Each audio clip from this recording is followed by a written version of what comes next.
Good evening, everyone. I am Teresa Smith. I call the April 2nd, 2025 Parent and Community Advisory Council meeting to order. Ms. Wilson, can you please take the roll? Yes. Rebecca Brown, Present.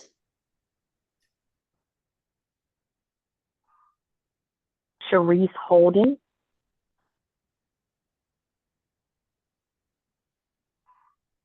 Reverend Dr. Evelina Huggins,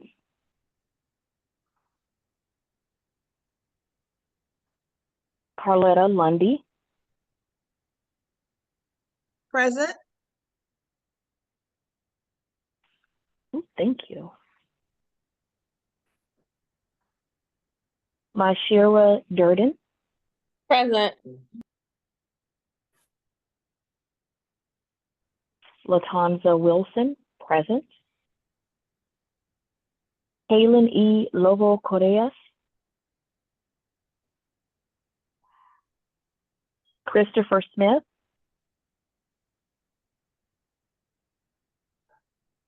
Akimbra Lawrence, Present.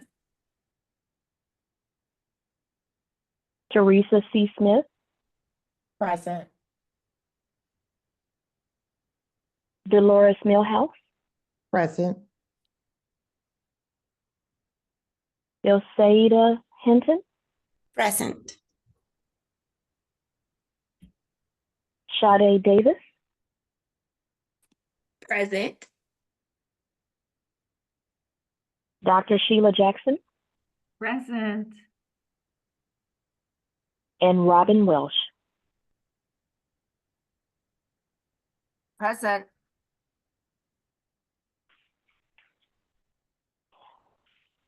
We have 11 present.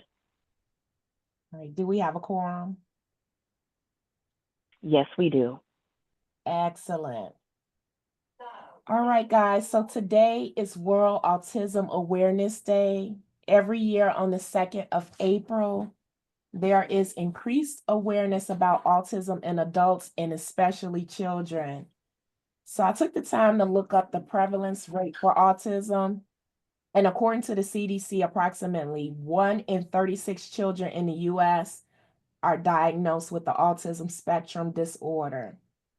And the PGCPS Family Support Center, in conjunction with the organization Pathfinders for Autism, hosted their 3rd annual Autism Summit this past weekend.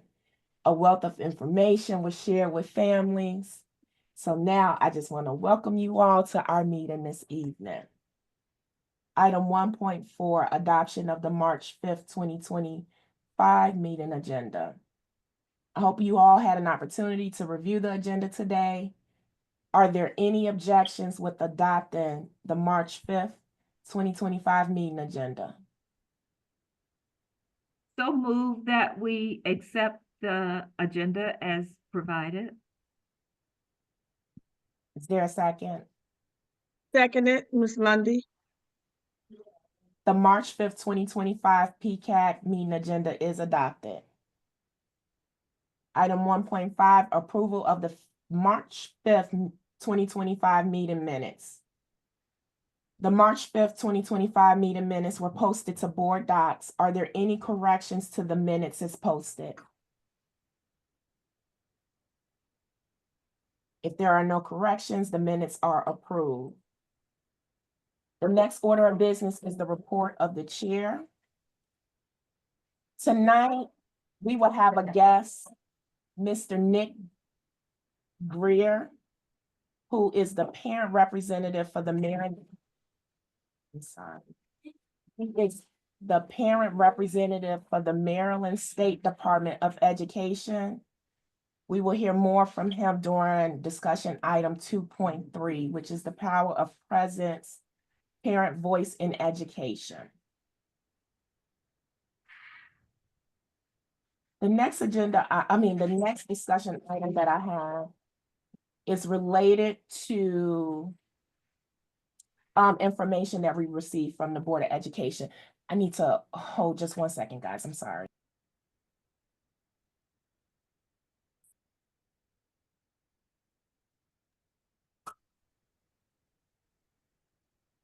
I apologize, guys. All right, so the Board of Education Chair shared that PCAT can present at the April board meeting. And I know that I had mentioned to you all that we will be preparing a report for the Board of Education, but I wanted to bring this to you all's attention and get your thoughts about presenting to the Board of Education. That will be the fourth Thursday of this month. And then as an aside, we are actually still waiting on feedback about meeting quarterly in accordance with Board Policy 1500. So at the end of my report, you guys can kind of think on this, but I would like to hear you all's thoughts about presenting at the Board of Education meeting for the April meeting. Then we have an invite from community schools to attend the annual symposium. This is being held on April 10th, 2025. The symposium is to collaborate about strategies to enhance student success and strengthening schools. If there is a member here that would like to attend, please let me know. I actually did not list the time, but I believe the symposium starts at 10 a.m. on the 10th. And then, as mentioned in the Excuse me. prior, I'm sorry, Madam President, Madam Chair, I'm sorry. Is that meeting virtual or is it gonna be in person? I will have to find that information out. I don't recall the invitation specifying. I will say that they're usually in person and they're usually at the Junior Achievement Finance Park, but I'll be looking for that as well to share. Awesome, thank you. And then just one more item to conclude my report. As mentioned in a prior meeting, some terms will be expiring soon. The administration as well as the Board of Education are in the process of opening the application process.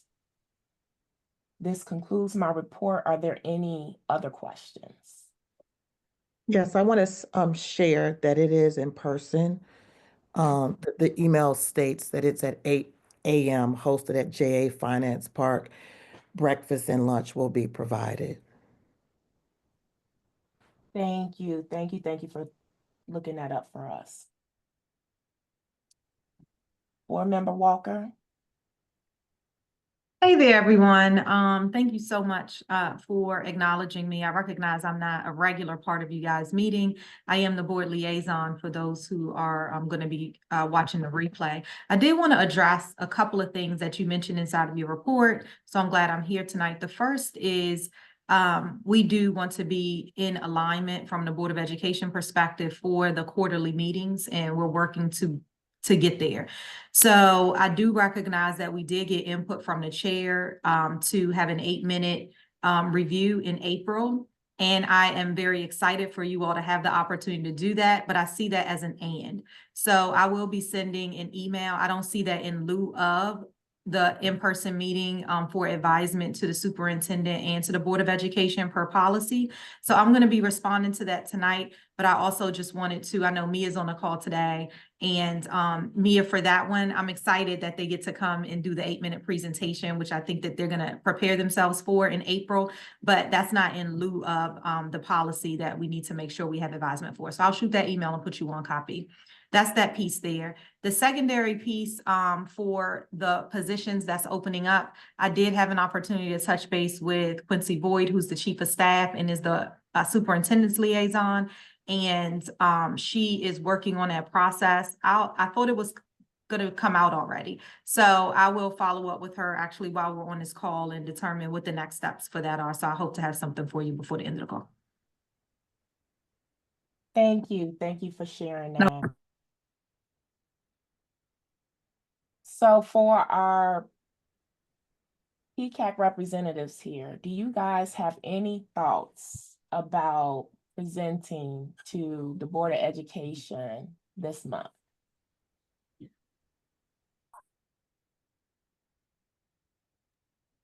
Vice Chair Millhouse? What are we presenting? What exactly will we be presenting? I mean, because the last time when we presented, it was based on the recommendations that we came up with. And unfortunately, the board had not met with us during the first term. So the past 2 years, we haven't met with the board yet. And so I guess I'm just trying to figure out what are we presenting, and spring break is literally right around the corner. So it's not realistically, it's not a realistic timeline. It just, I just want to know, what are we presenting? I can give you my perspective on it. I think that when the response came, it was the thought that it was going to be in lieu of. And since we know it's not in lieu of, I think that this 8 minutes is an amazing opportunity. This is Mhm. Lolita's personal opinion, and you all can decide as a group. Mhm. Is that we have a new board. I think it's an amazing opportunity to say, hey, guess what? We haven't had the best linkage for the last 2 years, but we are excited and looking forward to, we have a new liaison from the board. We have new board members. We want to help you all imagine not even imagine, we want to help you all understand what the role of PCAC is, what our commitments are, what your commitments are, to meet with us quarterly. Here's some of the key highlights that we gave last time. We'll make sure you all get another copy of this. And by the way, we're going to have another one that's being issued X, Y, and Z. And I think it's a good opportunity for you to highlight what the expectations are of our support for you all, and then how you all will engage with us. Okay, And thank everybody you. will have that amazing opportunity to hear it. Mhm. And thank you for sharing that. Again, it still takes me back to what are we presenting, like board policy 1500, I mean, outlines that, but to the members, I'm really, my concern is that we won't have the time to prepare to present. And it just, in lieu of the meeting to sit down and establish what we are providing advice, insight on, it's not happening. And it really is just a place that my perspective is that we are again begging and pleading with a governing body who speaks very loudly about engaging with and bringing family voices in and bringing community voices in. But Chair Smith, I need to understand what we be working on to gather to present. What would we be voting on as a body to present? And if it's one of the things that I think would be important if we presenting anything is recommendations to them. And then we can take the time to come up with recommendations as it relates to where we are, what is happening. But it clearly states that we are here to advise the board and the superintendent. And if we can't even get a meeting, if it's just not clear on why it's taking year after year after year, why we have to put this much work in to to meet with the board. Um, but and I hear you, Board Member Walker, about us. It's amazing opportunity for us to share with board members. But I guess I also want to state that we are all adults, working adults. It's a board committee. So to present to the board committee what we are here for, um, it just, something that's, it's not in alignment for me. And so I would definitely want to open this time up for other members to speak. And of course, we would have to vote on this as a committee. Um, but knowing that the chair and the vice chair are going to be the ones, and the recording secretary, to pull this presentation together in the next couple of weeks. And I know I'll be gone for spring break. So, If I could, just a couple minutes, would you mind, Chair Smith? For you guys' consideration, and then I'm gonna turn off my camera and butt out. Hey, do you mind holding that just for a second, Absolutely. Ms. Walker, so I could hear Ms. Wilson and then share my commentary in case it changes or influences what you're about to say? Ms. Wilson? Yes, thank you so much. Kind of listening to both Vice Chair Millhouse and Board Member Walker.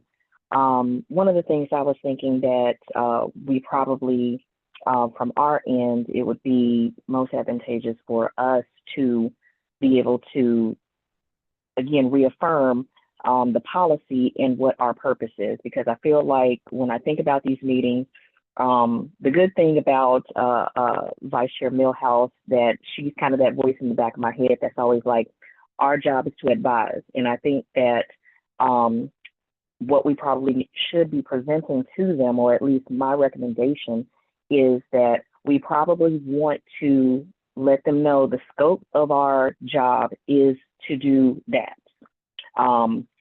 It's not, we should not be out there trying to hit the streets, trying to do this, trying to do that. That is, their elected roles and the things that they are supposed to do, and very much clearly define what we are supposed to do.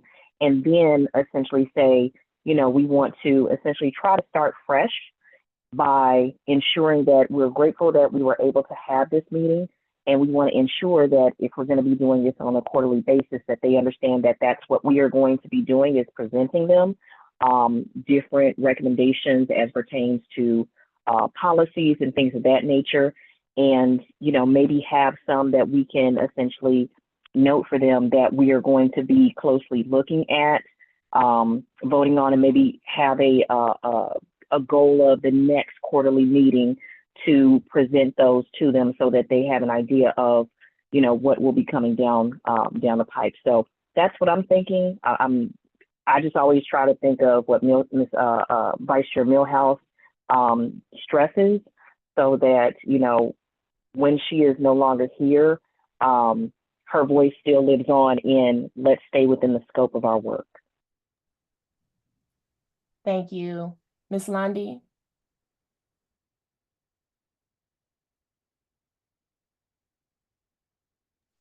Okay, I was trying to come off camera. I don't have my mouse. All right, so coming from the civic and community representative, I know recently the Prince George's County NAACP submitted a FOIA request to the board, and we did get some feedback. So that's one thing that we could look at. I could look at some of those areas, and maybe I could pick something out to share with the chair and vice chair and the secretary. Also,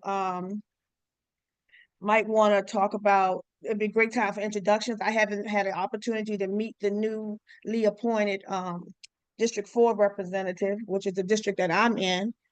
Right, I think we do have, it hasn't, you're shaking your head, Walker. It hasn't been appointed yet? Okay, good. Okay, not officially. Okay, fabulous. Well, so that's all I can say from the civic point of view. Since my role is working with the PG counties, NAACP, and also working with the Board of Elections, I might can have something on the agenda if the chair and vice chair is interested. Some things we could, make some recommendations to the board about how we can do some collaborations or what have you. And then it'll be a great introduction, as I said, for the new board members who are on board with the school, that are part of the school board. All right, that's all I have. Thank you. Thank you, Ms. Lundy. Any other member have any commentary? Seeing no hands. So from my perspective, I believe that the best use of our time would be to present information about recommendations. I don't see the benefit to regurgitate what's in policy 1500 as a standalone. In preparation for the meeting material, I believe that information could be included in there, but I think the best use of our time should be to focus on recommendations. The other piece to this is that I don't think, and Ms. Millhouse already alluded to this about the schedule. I don't think that there is enough time between now and the fourth Thursday of this month, and it actually would have to be way before then to prepare any materials. We have not had an opportunity as a council to even discuss what this report would look like and what would yield as a recommendation. It was last month, or actually I think it was in February. I had just shared the previous report that this council had done. The other piece to that, and Ms. Millhouse, please correct me if I'm wrong, we have yet to even get feedback from that initial report. And I like to work in excellence, so I don't want to half step with the 8 minutes that's being provided to this council. So, Ms. Walker, I totally hear you that it's a great opportunity. We want to take advantage of that, but I just don't think this might be the time. Maybe we could have a discussion on what may be another appropriate time to do the presentation. So I'll yield and you can have the floor now. Oh, thank you so much. So first, let me just say this. I've been here for 2 years and I know the frustration. I've been in the midst of it as well. I've served as the vice chair. I've served as the chair for 6 months. And so to see the growth and the frustrations of PCAC, the pushes that you all have had with the board and the numerous leaders, there's been 3 leaders since, at least I've been, actually 4 leaders, well, myself, Judy Mickens-Murray, Brandon, and Dr. Miller was leaving at the time when I came in. So you all have had 4 leaders, and I know that that has been a strain on you all just trying to implement and advise at the same time. So I hear the frustration and I recognize the frustration. And I think one of the reasons that I'm the board liaison is because I was talking about PCAC so much and trying to ensure that this advisory committee was able to do just that. Having said all of that, I recognize that this committee hasn't been, I want to say, afforded the appropriate opportunities by way of what Policy 1500 says that we should be doing as a board. In lieu of that, what we're aiming to do is make sure we can get inside of that quarterly drumbeat. So when the announcement came that, hey, you all can come to this meeting, I think there was a misunderstanding that that happens to be compliant to 1500, and it's not.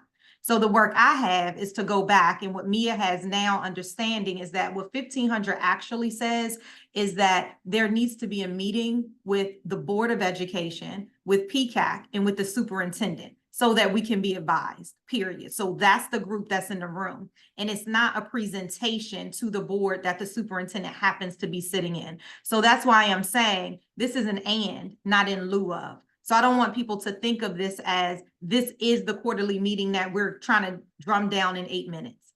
With that, I recognize that the timeline to get us to the end of April when this meeting is too tight, even for just 8 minutes. So it doesn't have to be this month. We can go back and say, you know what, thank you for the opportunity to present.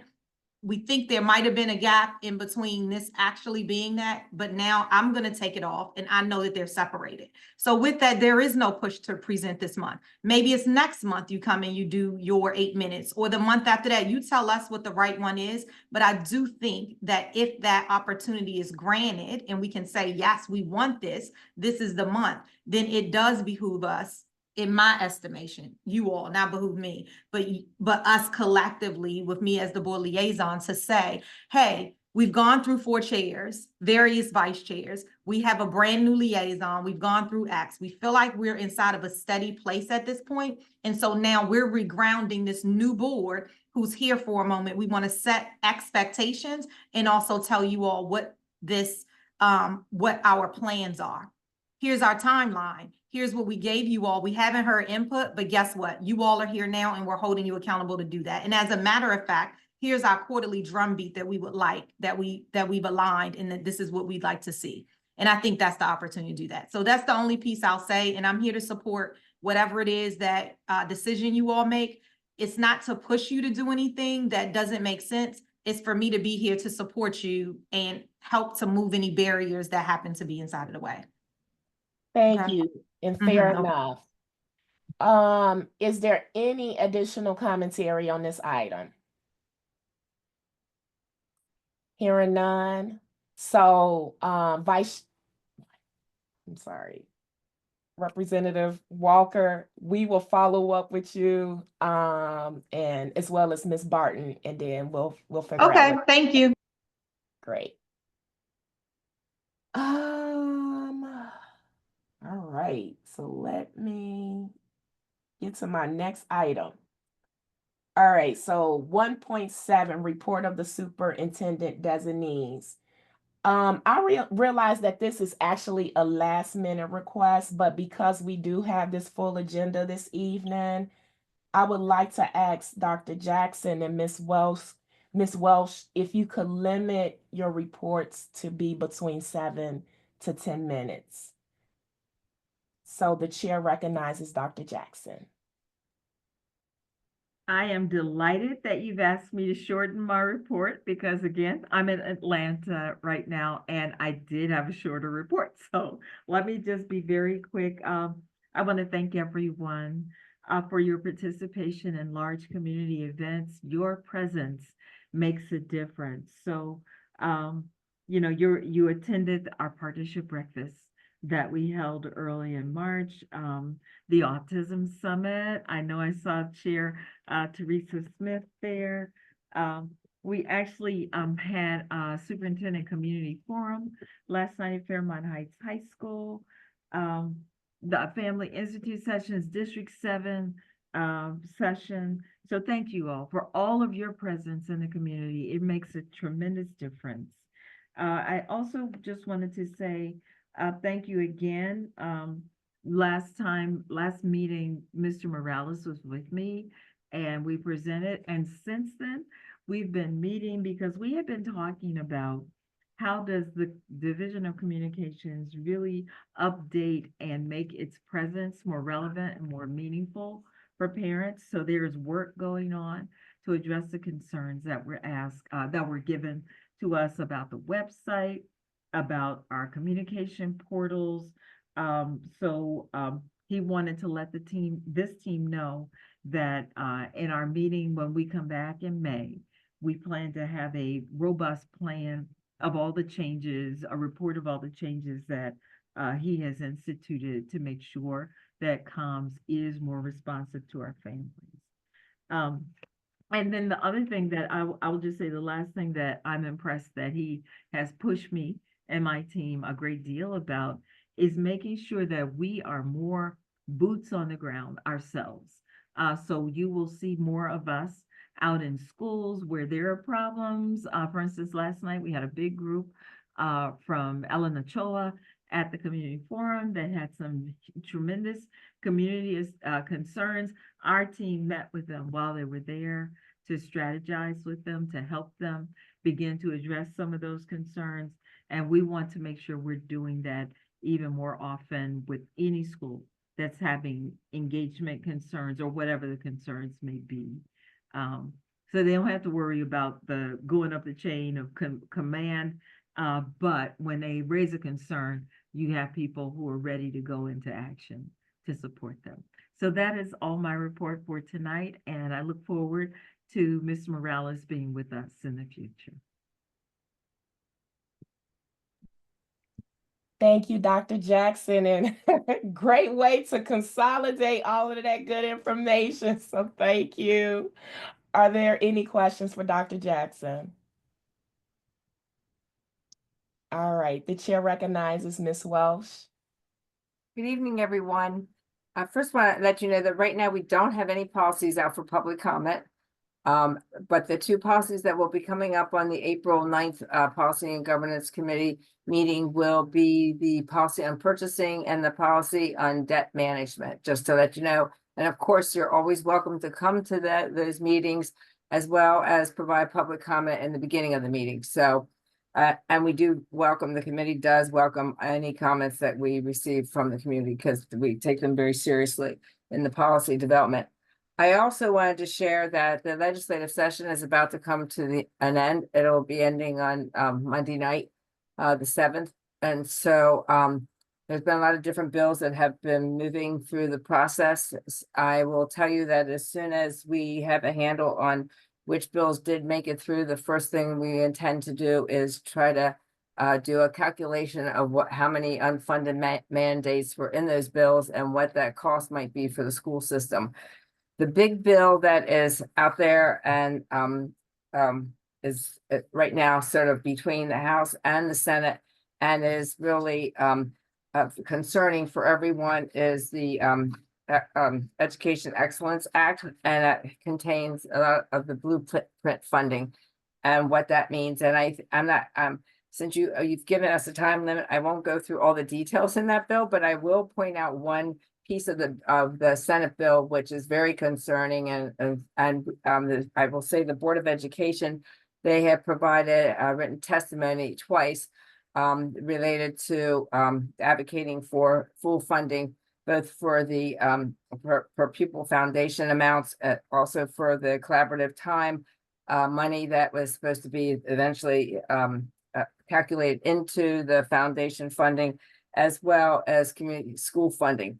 And also the superintendent did write a letter of testimony when the House bill had come out and they were slashing all this. Right now, the House has put the money back in for the per pupil funding. And they have delayed implementation by 1 year of the collaborative time, which is money attached to that too. So that was a big improvement. However, the Senate at this point has not made much movement at all in that funding. And currently, we looked within a 4-year period, what they're doing is decreasing the amount by pausing and moving any increases back by 4 years. So what we would start to see in FY26, we wouldn't actually see any of that until FY29. So that is a pretty significant, and it's all decreased. So what we're looking at is a decrease of, if the Senate bill were to pass, of 100 over a 4-year time period, just for the state funding alone would be $126,506,426, and then which would be $12,079,993 per year, or starting with FY26. But because that foundation fund, that blueprint funding also feeds into the county funding, which then eventually comes to us, the county would also be losing funding, and so therefore our component of it that we receive, we would then lose that, and so the total cost for us would be $214,097,061 million altogether. $214,097,061 altogether. Additionally, the governor's bill has proposed to shift the retirement from state over to local for employees, the teacher retirement system. So that would be then a cost to the school system of $12,609,000, well, to the county really, $12,609,160. So these are pretty significant costs for the school system, and decreases in funding, as well as there has been we have received reports in terms of federal funding actually impacting some of our programs, not just Prince George's, but many of the school systems across the state. And the large systems like ours, we depend significantly on a lot of that federal funding to implement certain programs. And so a system like ours will definitely be hit pretty strongly. So those are very concerning things to deal with, because, you know, we really do need money to educate our students. So, but I'm just really sharing this with you from an information standpoint, because right now at this moment, you know, most things are done with the state legislation, and as far as the federal funding, I think we're still trying to acquire more information and understand better how we can possibly attack that. And then the other piece of information that I did want to share, because if you might have already read it in like Maryland Matters, but I think it's important to share it since you are the Parent Advisory Committee, is that so every 70 years, like usually 5 to 6 years, the Office of Legislative Auditors come in and do a legislative audit of all the operations of the school system. And it's an important audit because they look at a wide variety of things from an operational standpoint. They're not looking at instruction, but just the operation piece. And so we did receive those findings. They went public on Friday. And so they are out there, and you'll probably pick it here, be able to read it in certain press releases. And I just would like to bring it to your attention because we did have, I think, a total of 14 findings, of which 11 were repeat findings. And the time period, so just so you know, the audit ran from 2017 to 2023. So it is, they're delayed. They do every 5 to 6 years, and then it's delayed by a couple years as they go back. So some of the things that they did find have already been corrected prior to them even coming to us. We just, they were things we knew about and we were trying to correct. However, it didn't get picked up in the findings because of the time period they were looking at. And if you read things in terms of like payroll and ensuring that there's accurate amounts in the data, that has already been taken care of in terms of setting up systems to ensure that the correct information is provided.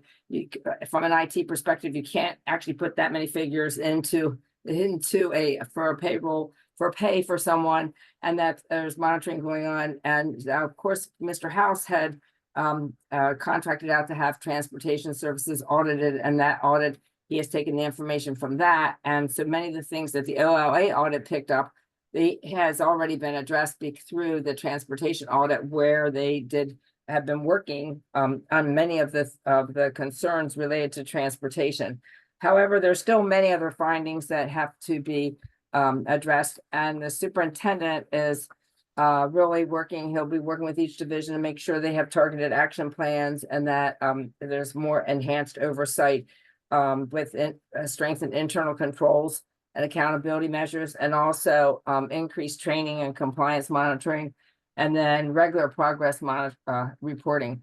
Our office will be responsible for putting on the website every quarter the progress on the corrective action plans for each of the findings, as well as making sure that the Board of Education is provided all that information.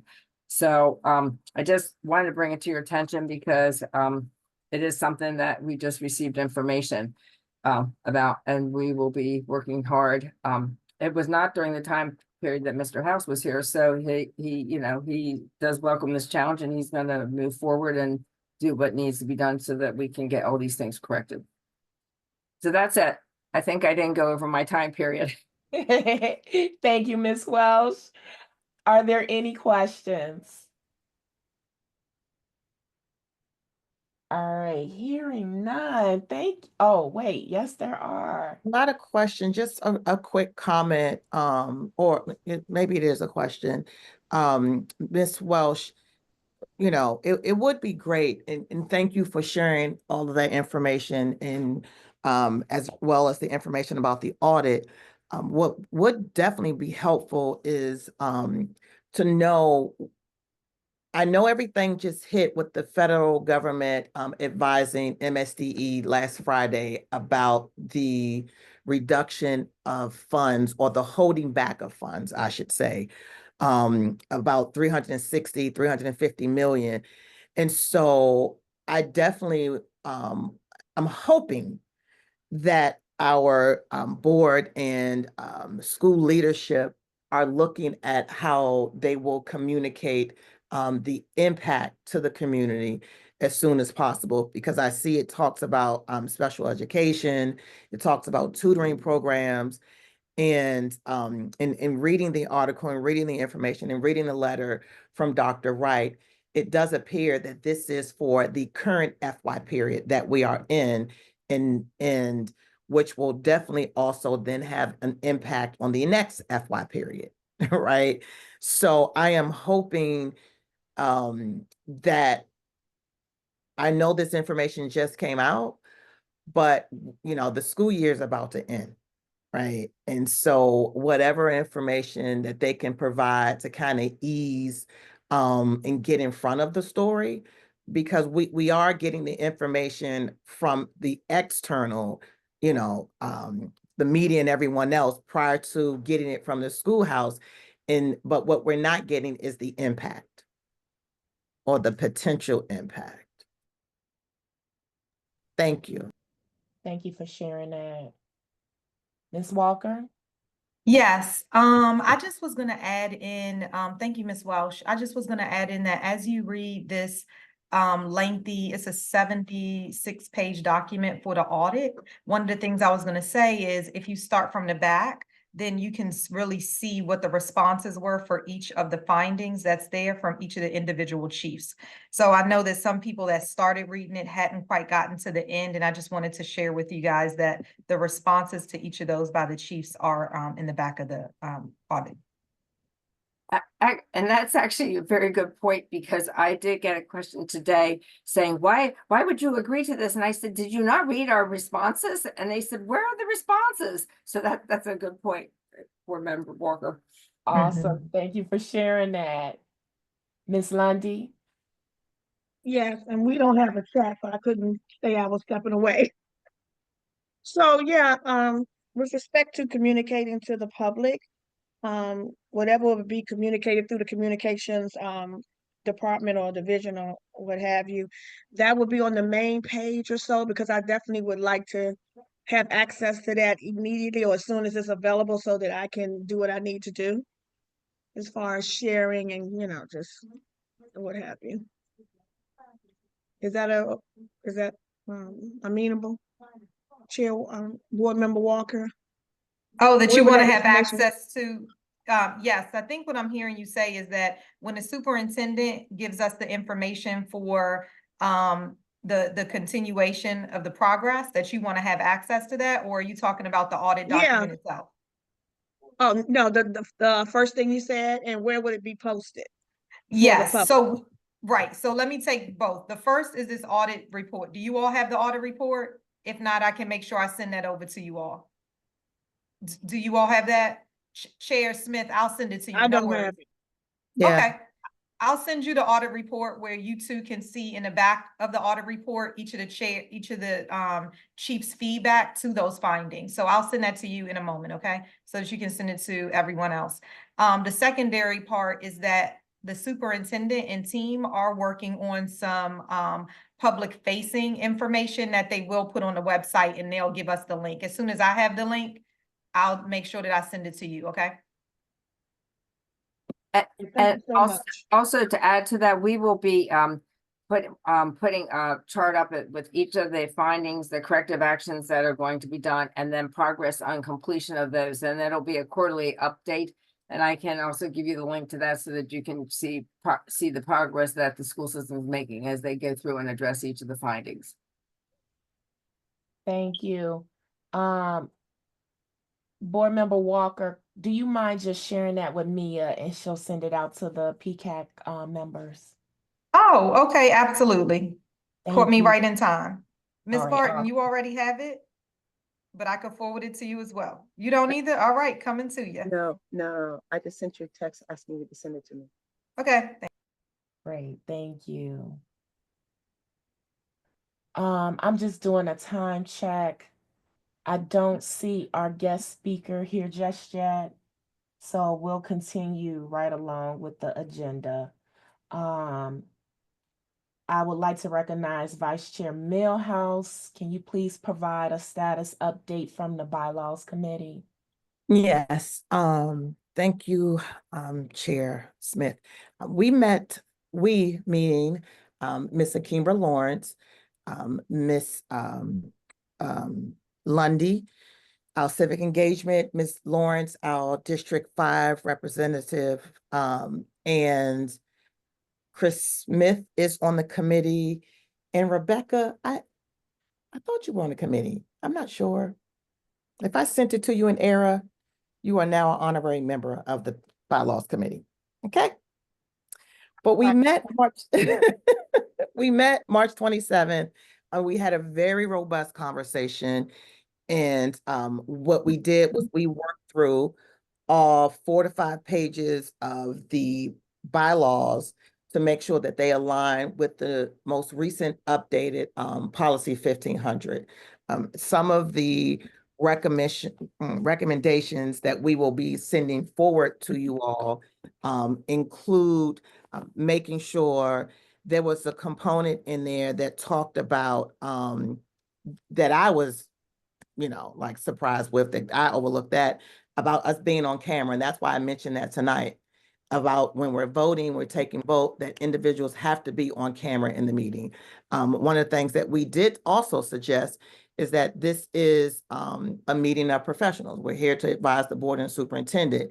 So it is important that we are present and we are cameras on, ready to engage and discuss what is happening during the meeting and sharing information that we may have gotten out of the meeting with the superintendent or board members. We also discuss things such as confidentiality, what has not been explicitly shared with us about when we are meeting or, have an advisory meeting with any of the teams, that it's not always, we're not in a position to go out and share that information with the community, right? Because it has not yet maybe been shared with the board. It is still, in its draft phases. And so when they're meeting with us and getting our input, that is not for us to go out and then share what they're talking about, provide any information, because we are in a position of advising. Not until they've provided us explicit, information to say, hey, if you can share this, make sure you're working with your board member to get this information out. So we did a pretty thorough job in going through, each article, identifying any things that, may not, like one part said there should be other positions associated with PCAC. We had no idea what that meant. So, we went to strike that. And so we will be having another meeting. I will share with the group. I just compiled all the edits. And once we have reviewed the edits, we will send it forward to the entire council. So the council can then review, discuss, and then we can vote on as this council, the final bylaws, which will move forward to the board. So the timeline is, I'm asking everyone, I just sent them the revisions today, asking them to provide any feedback to see if it's, good to go, making sure that I didn't miss anything, so we can move forward to you all prior to spring break. And then we can come back and then in our May meeting, be in a position to discuss so we can vote on the recommendations for the bylaw changes. So Ms. Lawrence, Ms. Lundy, did I miss anything? Would you like to add anything? I think you covered it all. Thank you, Vice Chair. All right, and that is the conclusion. Ditto. Thank you. And thank you both for really challenging me to improve my administrative skill set that night. Thank you very much. Appreciate it. Thank you, Bylaws Committee. Does the council have any questions? Ms. Millhouse, I don't know if I missed it, but what's the turnaround time once the council receives the drafted document? How long do we have to review it and provide our comments? So we need to be ready by our next meeting in May. Okay, so just by the next meeting. I didn't know if you guys needed time to digest the comments. No, because what will happen is once we move forward with, and I'll have it set up where people can provide recommendations, right? And send it in. And then we will bring that forward to the committee, the whole council, as to say, as a whole, and then discuss based on each section of the bylaws. So, I will have it written up where, if you're making a suggestion, that you need to make it and write it based on each section. So that way we know where it's going, where you're suggesting that it goes. And I'm going to send the document so you can see the track changes. And so we are asking that people take the time to review it. When we come back for our May meeting, be ready for discussion. And then we can move forward for voting. We will not use the May meeting as a first time for people to look at it and then want to go through it page by page, article by article, and reading it, because we don't have the time frame to do that. Absolutely. Okay, great. Thank you. Ms. Wilson? Yes, just a quick question is, as we are reviewing, once we receive them and as we are reviewing, if we have any questions, like clarifying questions or anything of that nature, Vice Chair Millhouse, should we direct those to you? Yes, How and do so you I'll want us have it, to? I Okay. will have it written up in a way that's like really clear on what you need to do during the review process. Okay. And again, I will not be here the week of spring break. And that's why I'm giving everyone enough time. So if you have questions during spring break, just know I will answer them when I return. We know not to Thank bother you you. while you're relaxing. It's okay. I will not be available. I will not have access. So, and it will go out to the entire committee. And so Ms. Lundy, as well as Mr. Smith and Ms. Lawrence, will have access to the document for any, questions.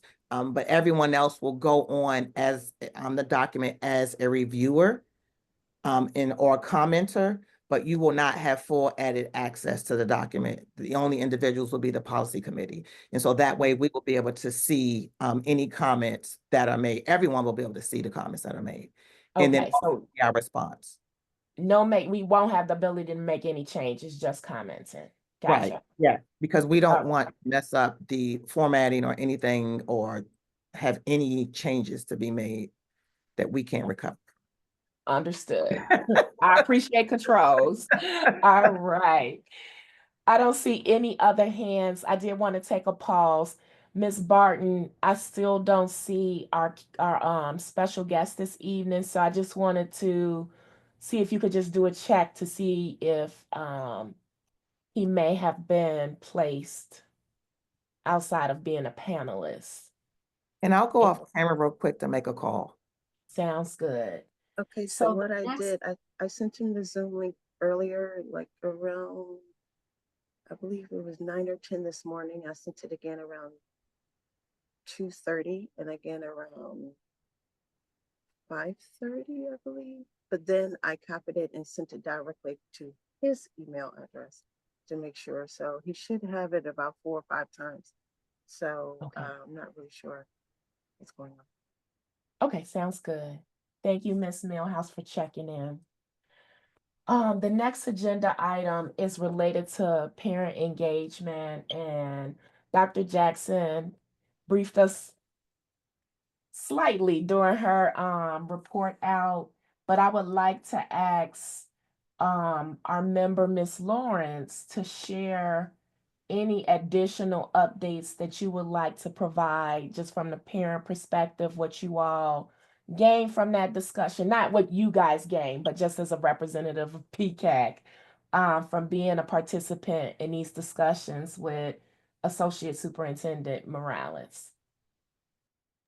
Yeah, so one of the things that I think I heard or gathered I think is that they are wanting to utilize, or they hear us, I'll just say that. They hear us and that they want to utilize our talents and expertise and look at us as a resource. And not just as Vice Chair Millhouse says, we're more than just parents. We're here to advise. And so what I gathered is that they do want to have that relationship with the PCAC. And they are willing to be more transparent. Personally, I do want to say that I one of the things I'm working on is that it's going to take some time. I'm a person that wants to see action, but I am hearing them say that they are willing to do the work. However, we need to, it's going to take some time for them to develop into to see what we actually, any outcomes, any gains. And I know that there are some of us that have been at this for a very long time. However, I did gather that they want to work with us in a different way and they hear us. So that's my feedback. Awesome. And I think that Dr. Jackson said a really, really key thing, like moving to be the boots on the ground, because we could put pretty things and I'm maybe that's not a good descriptor. We can put things in place from a strategic perspective. Um, but once it gets down to like the schoolhouse level, that's where we can see some of the gaps. So to hear the boots on the ground approach, I think that that's really going to benefit the families. So that's my commentary. Ms. Millhouse, I know that you were part of the discussions. Is there anything that you would like to include? I thought it was a really good meeting. And I use the term good in a way that I'm always open to have dialogue, and really learn to have an understanding of what's happening behind the scene. It is very easy for us to pass judgment on what's not happening because we don't see it. We're not able to experience it. But to have them to come and really talk about what's happening, but also say, you know what, we didn't think about it from that perspective, but to also hear, well, wait a minute, we didn't know that all of that was going on under that umbrella, right? And to hear us state that it's not about hearing the frustration in the voice. It really more so is not about the frustration. It's disappointment, right? It's disappointment that we really want a partner. We really are here as individuals who are invested, and we don't want the label of, oh, you're just a parent.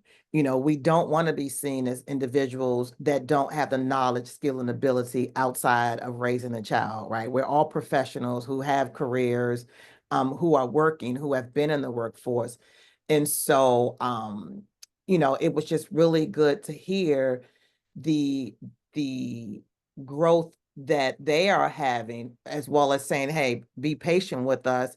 And we're just like, okay, but grace only goes but so long until we started, just like, what are you doing? But it was just very open, honest conversation.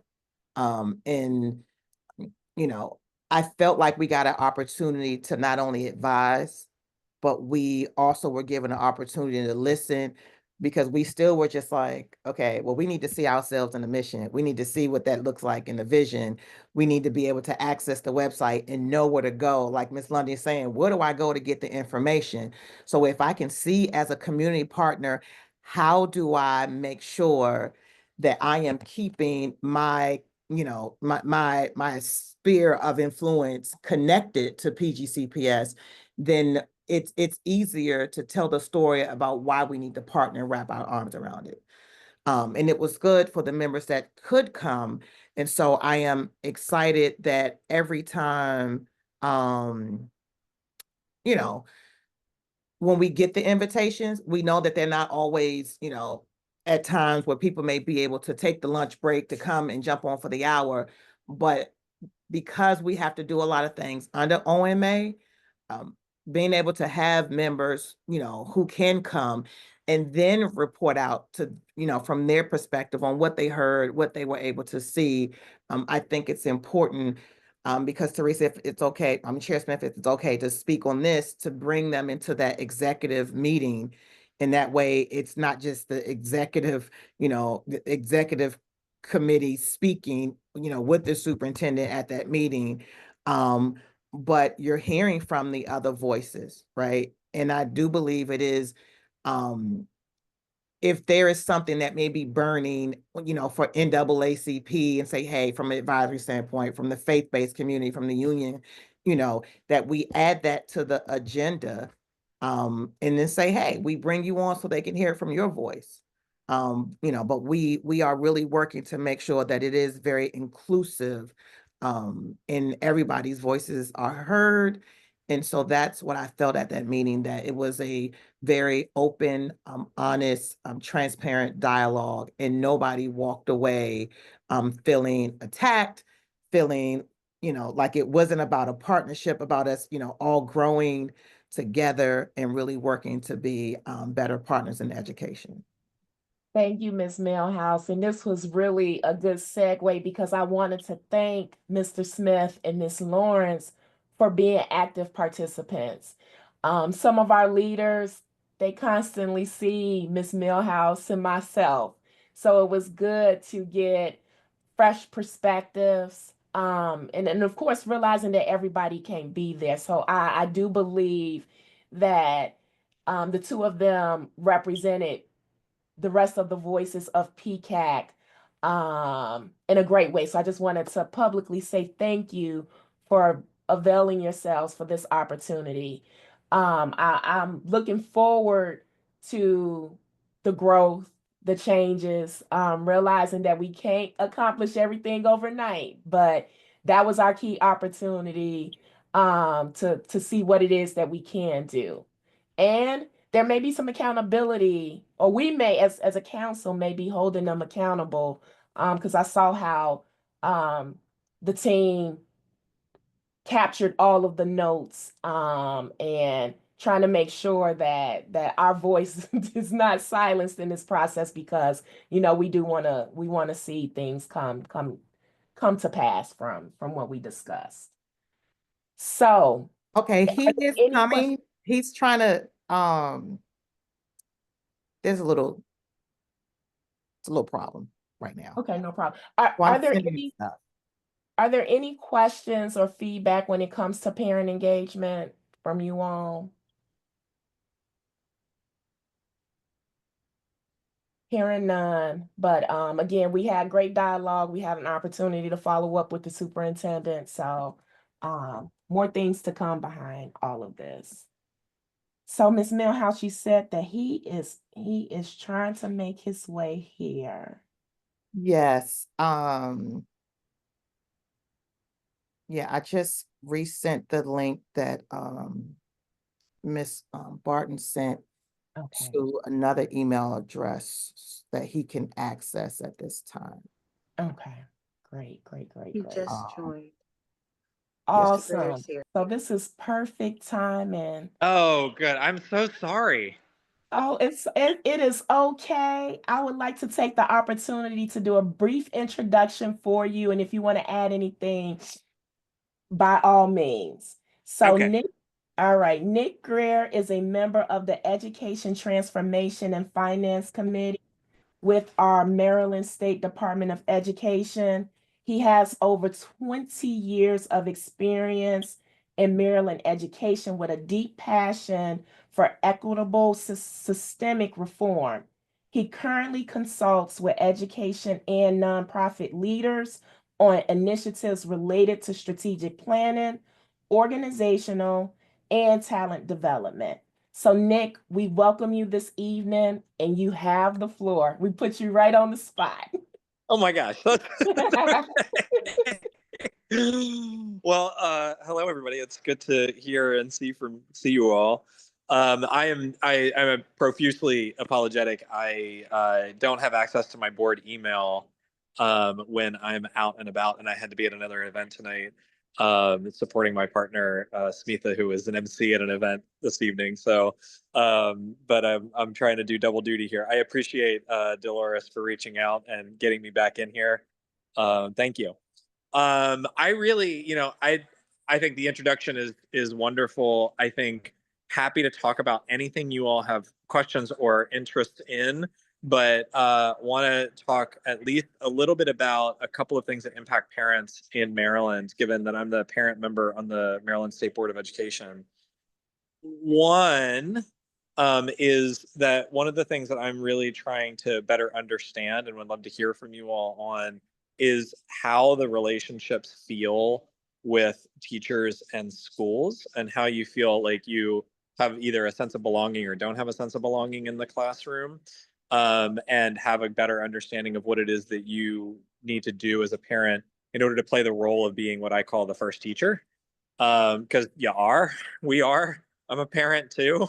And we have to kind of, support our young people at home all the time. The second I want to talk a little bit about, we made some changes to literacy and how literacy is rolling out in our classrooms. And there's one key aspect of the policy that we adopted in October that I want to make sure everybody here understands. And then the third is to just note that we had an opportunity to also consider some thoughts about policy in the space around mathematics recently at the last meeting in March, and we heard from an author that I want to tell you a story about. So why don't I start there, and then we'll talk about literacy, and then I want to hear some of your questions about belonging. We heard from an author named Shalini Sharma. She's the CEO and co-founder of a company called Zearn Mathematics that many of you may know or have heard of or seen your children kind of using at home. It's a really excellent tool. We didn't hear from her because of that. We heard from her because of a book that she wrote that is about every young person and every person really being a math person.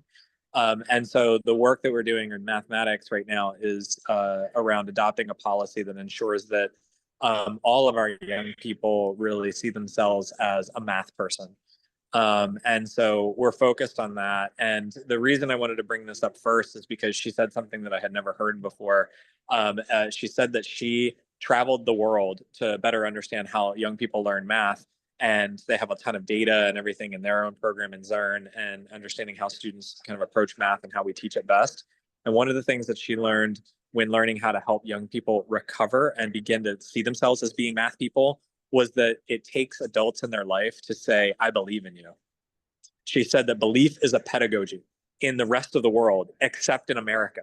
And because often we are trying to teach the math the best way that math can be taught, we focus on the mathematics, and we don't focus on the fact that we believe in young people's ability to be really good at math and to love math, and to in the moments when they're struggling the most, which is often when we see them at home, when they're like going through their homework and doing their stuff at home and they're having a hard time with it, it's that we can communicate that we believe that they can do it.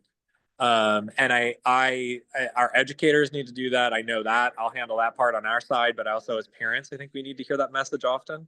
Belief is a pedagogy. And so I think that's important. The second thing on literacy, I could share the literacy policy if you all want to read it. We could talk about it in depth to whatever degree you have questions about it. But the one aspect that I want to pull out, I think is really, really, really important, and it's very different. It doesn't go into effect for another couple of years, but it's really important. So as you know, I'm sure you know this, we have, I think, one of the best state leaders in the country in Carrie Wright as a superintendent for the state. She led something that's termed the Mississippi Miracle, which took Mississippi from being 49th in the state to 23rd in reading several years ago. But she grew up in her profession here in Maryland, was a Montgomery County administrator, spent time in lots of different schools in Maryland throughout the majority of her professional career, and then came home to kind of support us in the last year or so. And so one of the things that she brought with her was basically the policy that helped to move Mississippi from 49th to 23rd in reading. And we looked at it, and a lot of it had to do with, like, one key aspect of it had to do with when students get to third grade, then they get retained if they can't meet a metric around reading. Or if they, and it's not just one single measure, it was always built around multiple different measures. And another part of the policy, which is a part of our policy, was long-term from pre-K through third grade, long-term plans and support and all of the things that young people need in order to build, to be literate, to have all of that up to that point. It wasn't just get to third grade, and if you're not reading, then you get held back.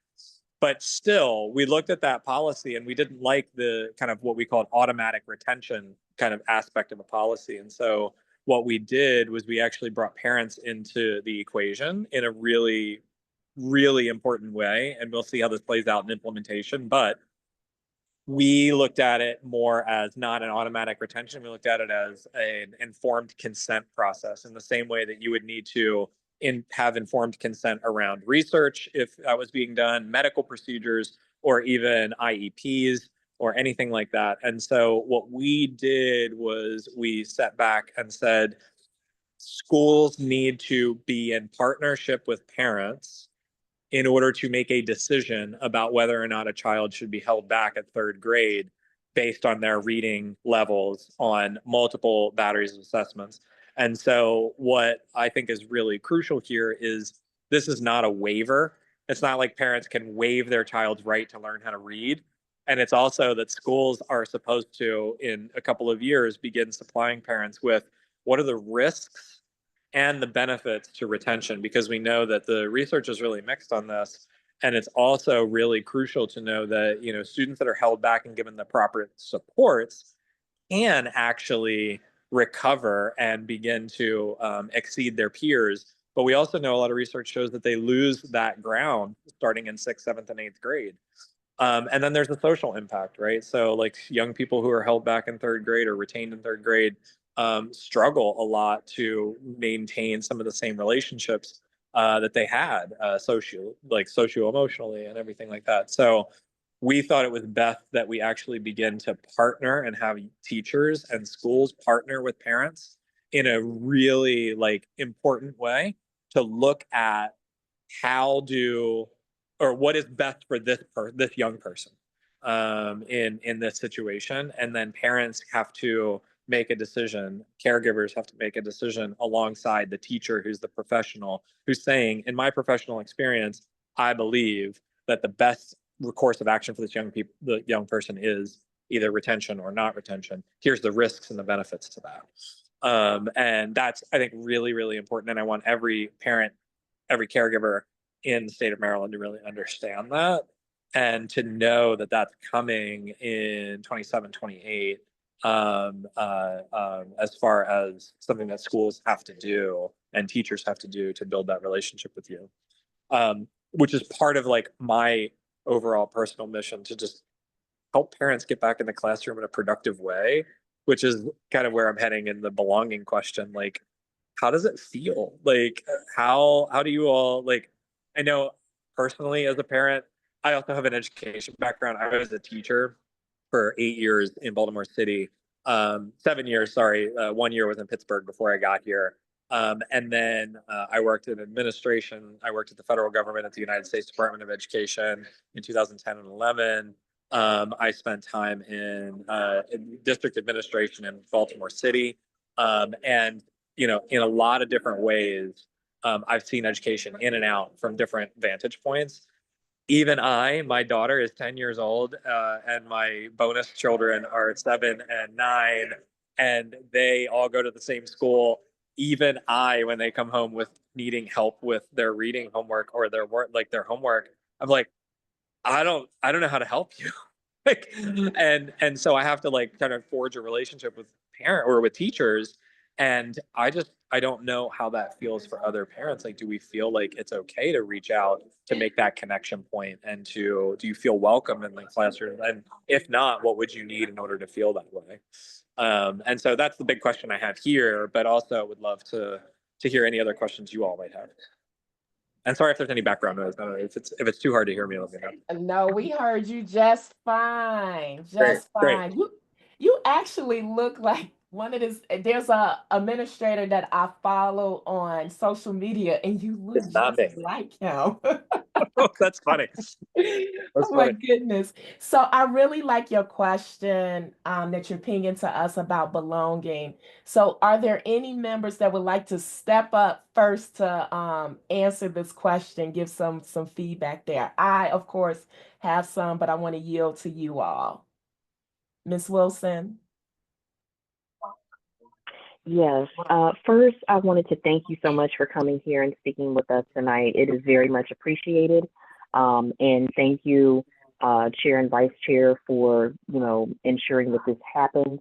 I think when it comes to, well, at least the speaking of like belonging and everything like that, when it comes to how to engage or how we feel like we belong when it comes to the classroom, I'm sure all of us have different levels of engagement I'll say for myself, I know that the elementary school years were very difficult. There were times where you could be very engaged, and for myself, I kind of ensured that, I don't know, it was almost like I was one of those parents that I was like, hi, I'm here, I'm not going away, let's work together, how can I help you? If I had questions or concerns, you know, I would go ahead and speak to them, speak to all the administrators, things of that nature. And where I think I only had one time where I had a very difficult relationship with one of my specific child's educators, and essentially had to go to the school to try to address those things.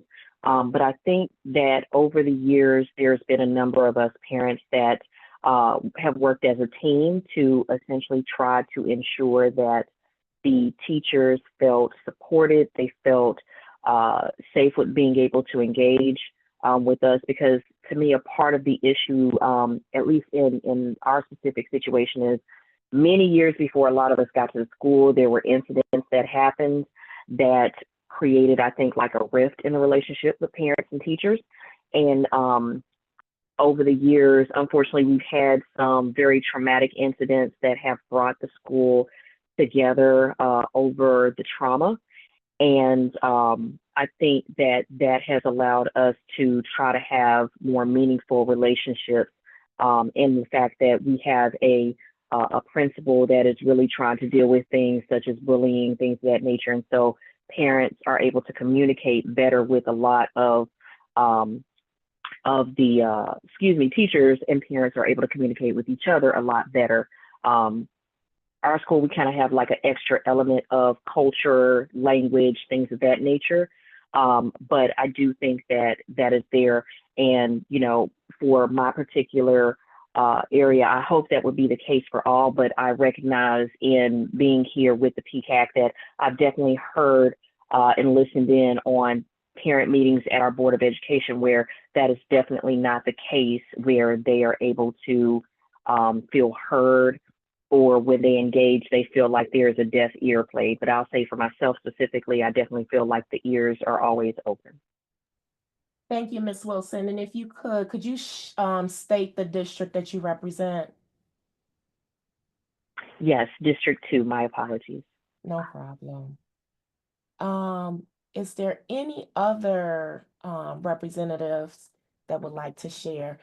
Please introduce yourself, and then try to be as brief as you can, since it's a few of us on here this evening. Miss Lawrence, I'm sorry. Hi, so Miss Akimbra Lawrence, sorry, I don't know why I said Miss, District 5. And I think, like Miss Wilson was saying, I'm very involved, so I kind of didn't ask permission. New to Prince George's County Public Schools. Had homeschooled beforehand, and then my youngest was in kindergarten last year. So last year was our first year, and I just, you know, made my way into the classroom and have stayed. I was just at the school the other day, and someone said, you know, oh, we need to get you a desk here. That's just my personality. When my scholars are involved, I'm going to be in the classroom. I've never received any type of pushback. You know, there have been a couple of educators that don't need me in the room as much. But mostly I found that, you know, I've made it very clear I'm here to be a partner, not just for my child, but for all scholars, just because I just strongly believe that, you know, they deserve an excellent education. And, you know, if I'm going to do my part, I understand that some parents can't be in the classroom as much. So I think for me and my experience, I've been welcomed. I'm a partner. I communicate with the teachers probably more than they would like, but also the principal, the vice principal, everyone at the school. So that's my experience. Thank you. Yeah, thank you. Are there others? Ms. Millhouse? Yeah, I'll just share. The question was, do you feel welcome in the classroom?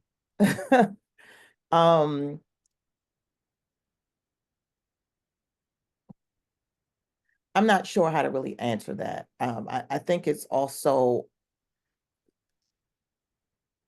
is the classroom accessible to me? That may be another way to, right? Because there is a policy in place, of course, if you want to monitor what's happening or just to view what your child is doing, there is a policy in place that governs how that is done. But for me, it really is more so having access to what my child is working on in the classroom, right? And that's very different than being welcome into the classroom. So for me, the struggle is knowing what is happening day to day with my child, so I can be of help, so I can be that primary parent at home. And so based on the question that you asked, I think one of the opportunities is, where do we work to build an understanding of the parent's responsibility, for the extension of learning at home, and how does that look like in support in the classroom, right? Because there are times that the parent can, seem very overbearing and pushy, and it's really just saying, hey, I haven't been able to get in and nobody's listening to me, and I don't want to be overbearing. I just want to know how to help my child. So I will leave it on that. And so it's not a yes, I feel welcome, or no, I don't. It really is about access to the information and what is happening. And then when I do finally get it, I'm like, now I'm supposed to teach it which way? Because I didn't learn it that way, if that makes sense. That makes so much sense. And I think one of the things that you're pointing out is just the idea that if you don't know, it actually still cuts you out from the classroom, not physically, but like as a way of like being able to connect with your child at home and be able to support them, right? When they need that help. We didn't learn math the way that we're teaching it. We didn't learn reading the way that's being taught. Like, so we don't have the kind of nature. Like, that's how I feel too. Yeah. Thank you. And Ms. Millhouse, can you remind us what district you represent? Oh, look at that. I mean, I'm sorry. I'm sorry, Nick. I took advantage of the fact that you already know me. So I am That's all here good. representing District 7. So sorry. Thank you. Thank you. Ms. Durden? Hi, good evening, everyone. My name is Mashira Durden. I feel like I'm in a whirlwind with math right now at my school. And thankfully, I have been able to get appointments with the teacher and with the vice principal, but it's still, I feel like I am piecing the story together on how to get where we need to be. Math benchmark, trying to figure out what's on the test. Nobody will tell us what's on the test because you don't want to teach to the test. But I don't know how to help my scholar if I can't figure that out, right? So they were able to give me abstract information about how to figure it out. So I was able to take that and put it in the ChatGPT and come up with what the possible questions may be. I felt like I got sort of a breakthrough because there was someone from the Maryland College and Career Ready Standards for Mathematics, the mathematical instructor coordinator.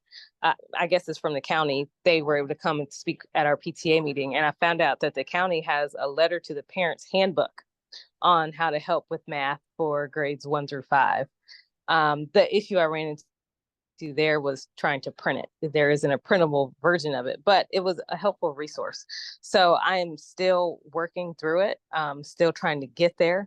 But that's my experience with math so far. We're still just working on it, trying to get there. And I do find it very frustrating that it's taking so much to be able to get the information I need to be able to best help my child. And that's my experience. I'm sorry that's the case, but I appreciate you sharing that. Thank you, thank you, thank you. Are there others? I'll jump in just as a math teacher in PG-CPS County, teaching 8th grade. So I understand the frustrations because as a teacher, I also have frustrations based on the test, especially like the MCAT. It's such a top secret test that no one can, talk about or do anything about, and they learn their scores a year later, which has no implication on my teaching whatsoever, but to help those students. So I also hear the frustration. I try my best to communicate with parents and tell them where to go to find resources. I Excel, different things like that, Khan Academy that could help. My biggest thing is that don't ever tell your student that you don't know or you are not good at math. You have to kind of hide that and just keep going. And I think, you're hitting it on the head that we got to teach that they can do it. They can do anything they want. It's a problem solving. Problem solving is a life skill. And that's what math is hopefully trying to teach these kids, is just to problem solve. There's multiple ways. There are infinite amount of ways to answer questions. And just because a teacher is contradicting our procedures, which is sad because we should not be doing that as math teachers, that there are more than one way to answer any type of question. You could have 35 kids in a room and there will be 35 different ways to get to one answer. So we need to make sure we understand that. And your process, if it makes sense, then it makes sense. It shouldn't be a certain process that the teachers are looking for. But I also understand the frustration as NCAP's coming up next week, trying to get my students ready for it. And then the NCAP practice test are all things that were kicked off the test because there were problems with them. So they're practicing with items that are not accurate, that are kicked off the test for some reason or another, for not being good questionnaires. Questions for those assessments. And again, having no implication except next year when I know that my school gets a report card based on these scores. So I think that we over-tested math. As a teacher, I am frustrated with over-testing. The only thing the test measure is how well a student takes the test. There is absolutely no other mathematics that is being tested except for the fact that it's a reading test with some math thrown in. And of course, the reading tests go down, so the math are even worse. So that's just being my piece. So thank you. I appreciate you sharing that. I also know that's not how we want, that's not what we want to understand about whether or not kids understand math, right? There's a whole progression of understanding the concepts and then applying numeracy and then being able to get to a place where they can creatively problem solve. That's the love of math that we want to try to instill. And I think you're just not feeling that. So I appreciate that feedback. Actually damaging our students. They're actually physically damaging our students, hating math. Because by the time I get them in the 8th grade, that my job is not to teach them math, it's to get one less kid to hate math going forward. Because math is beautiful, but we do not instill that in our math classes, which is, kids hate math. And, parents, I hear so many parents going, I couldn't do math now, can't help you then, can't help you now. And I'm like, don't say that, problem solve, figure things out. But we are teaching kids how to hate math. And that's basically all we're doing.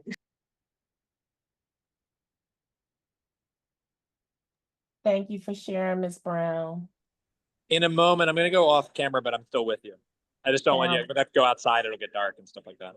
Gotcha. Sounds good. Are there any others?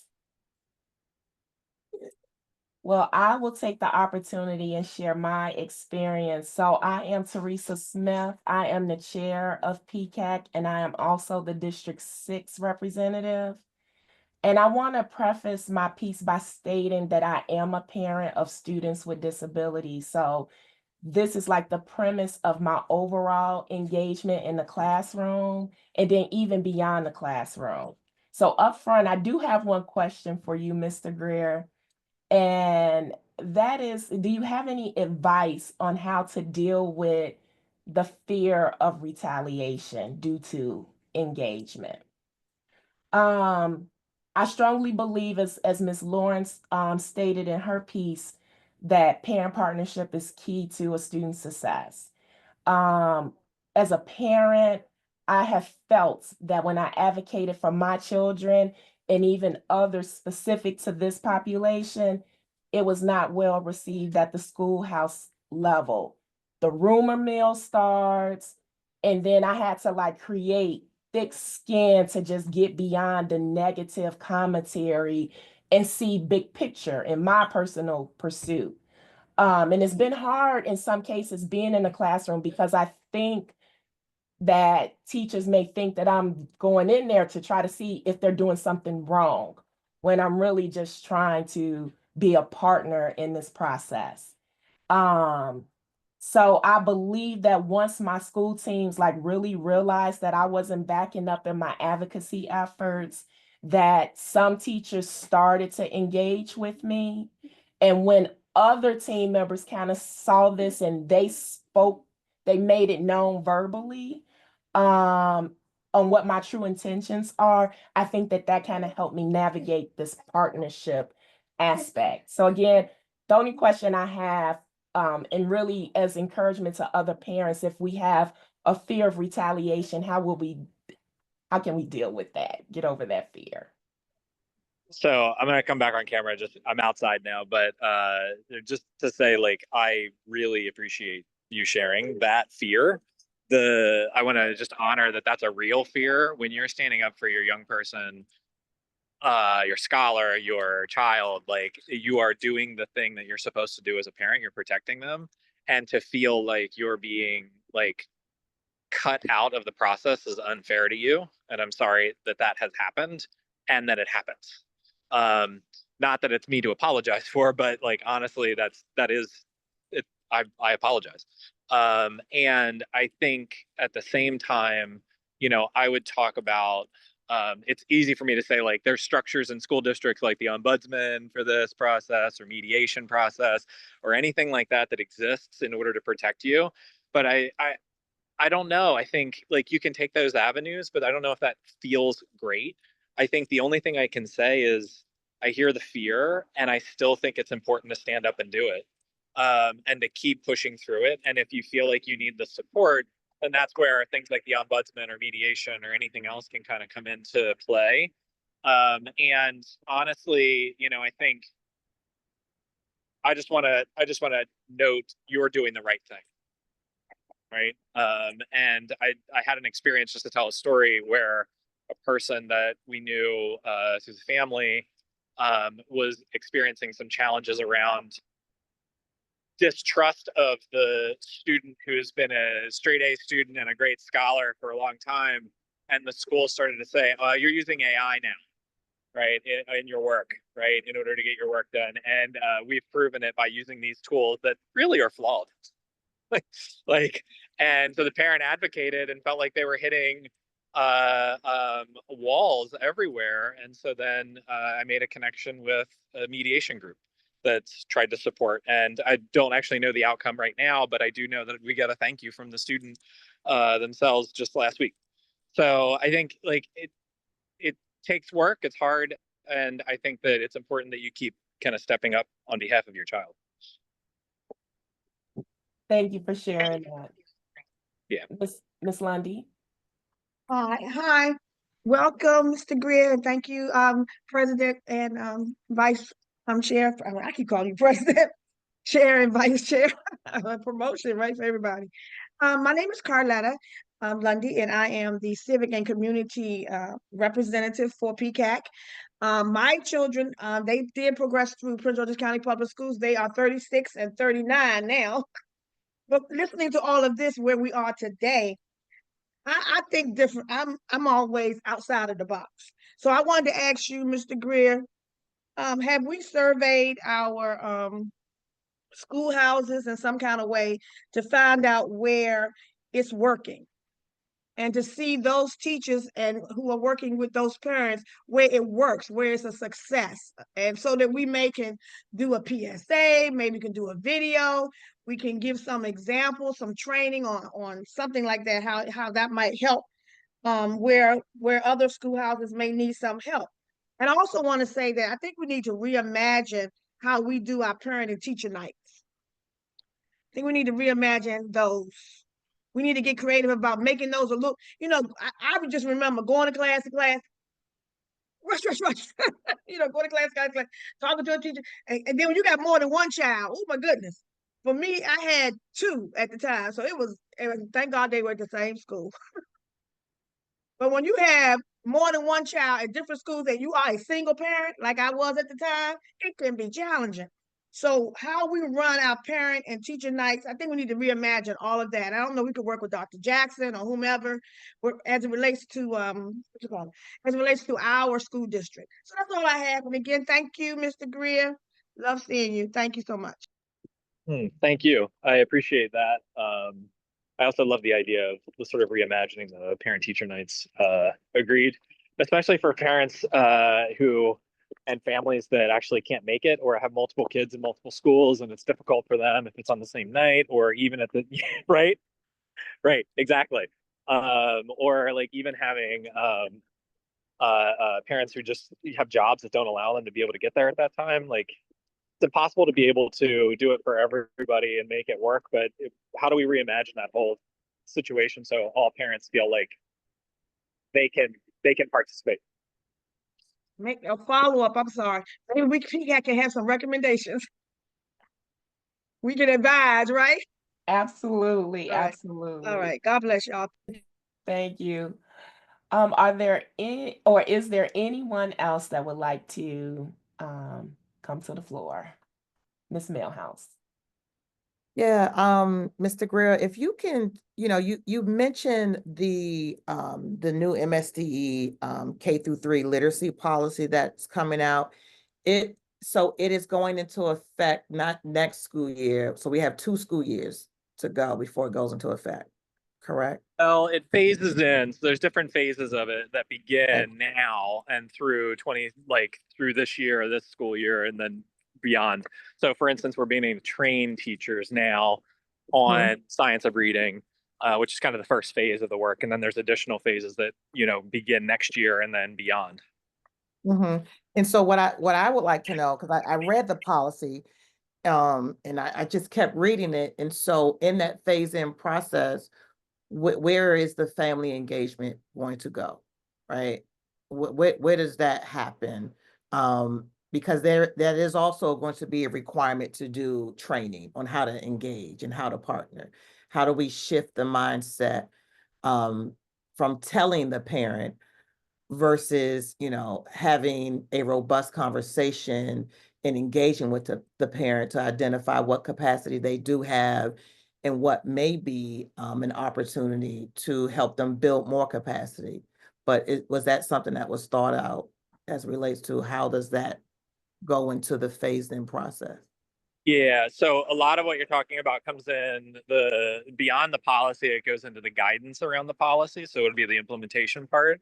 And some of that has to do with partly partnering with teacher prep programs to ensure that teachers are kind of building some of those skills. And also the team at MSDE is building a series of tools that are engagement tools that are both web-based and physical-based that help parents understand the resources that they have available and some of the ways that they can support their young people at home.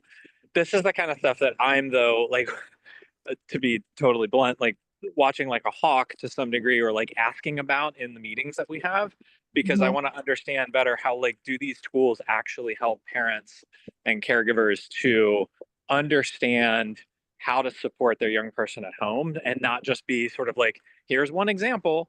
Like I have tons and tons of examples of resources that get sent home, or even test results that get sent home, and I can't even like really read the result, and then it says help your student work on X. And like, I don't know what that is. And again, like I said at the beginning of the call, like I'm an educator. I have a background in education. I've spent a lot of time doing this. And I still have a hard time deciphering what best I can do with my young person at home. So I have a high bar for what some of those resources would look like in the implementation. And so asking those questions, and I think you're right to point a finger at it as well. And I appreciate, because what I heard you say is that you are going to make sure that it's realistic, right? And that it's something that's doable from a parent's perspective. Because, for me, when you tell me to do X, Y, and Z, I just see that as overwhelming list of tasks, right? But if you can, create something that's digestible, right? I know that I can fit in. If you're telling me read to my child 30 minutes a day, well, I can break up what that 30 minutes looks like, right?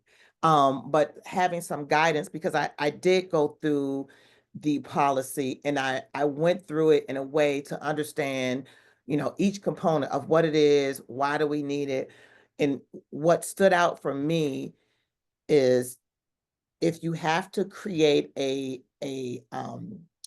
individual reading plan, right, to follow, to support the child, how is that going to be followed if a child who may have a 504 and an IEP, right? And I know there's an exemption in the policy for those students, you know, but if you can't follow a 504 IEP, how are you going to realistically follow a reading improvement plan?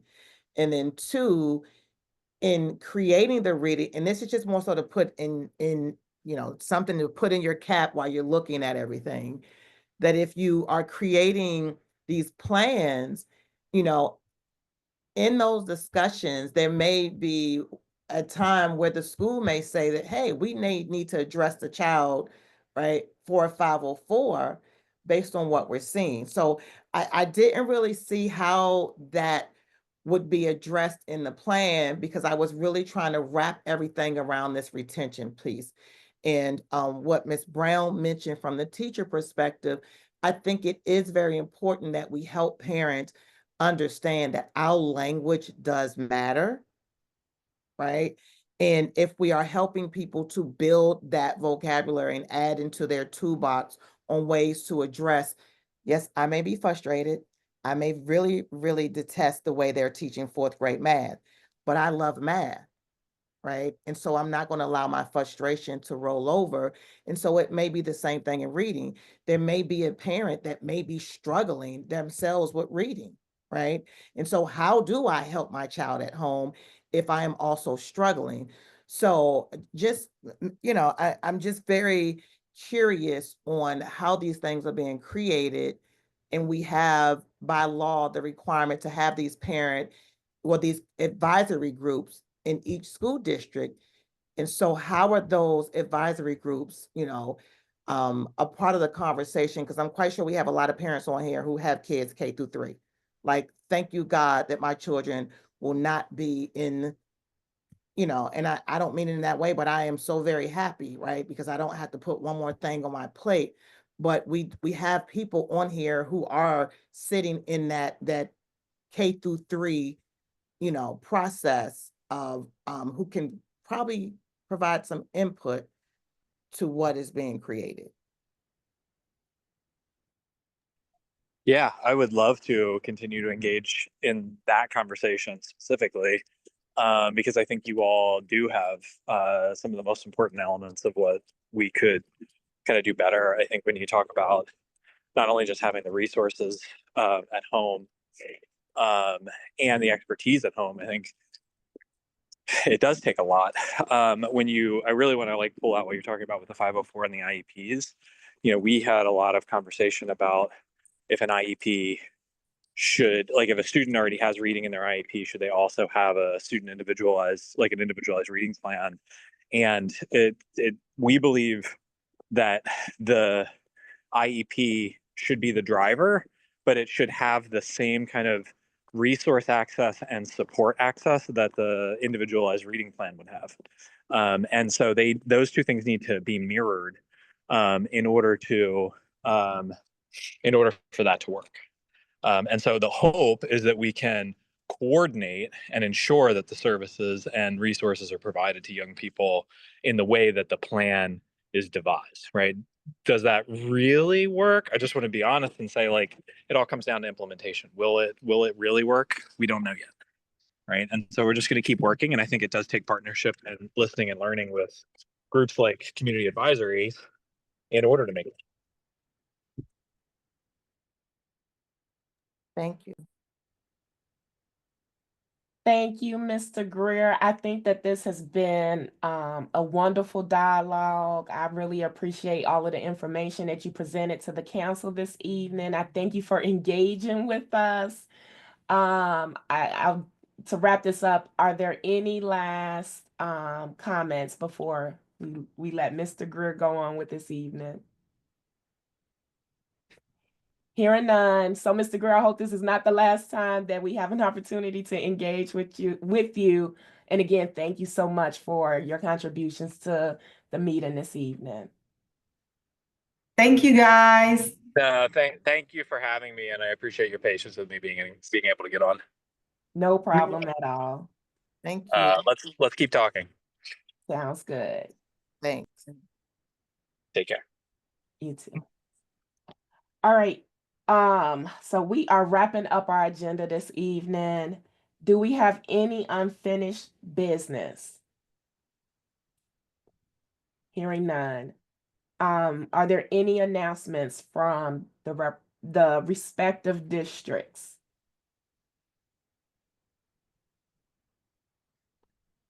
Hearing none.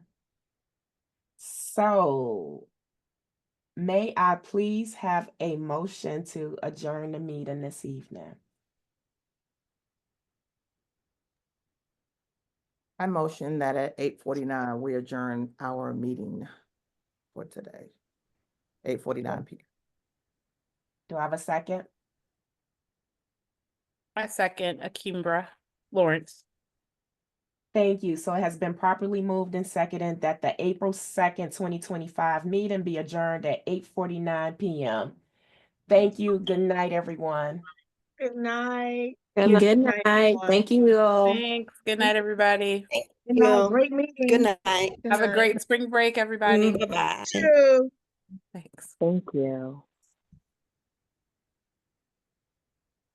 Good night. Good night.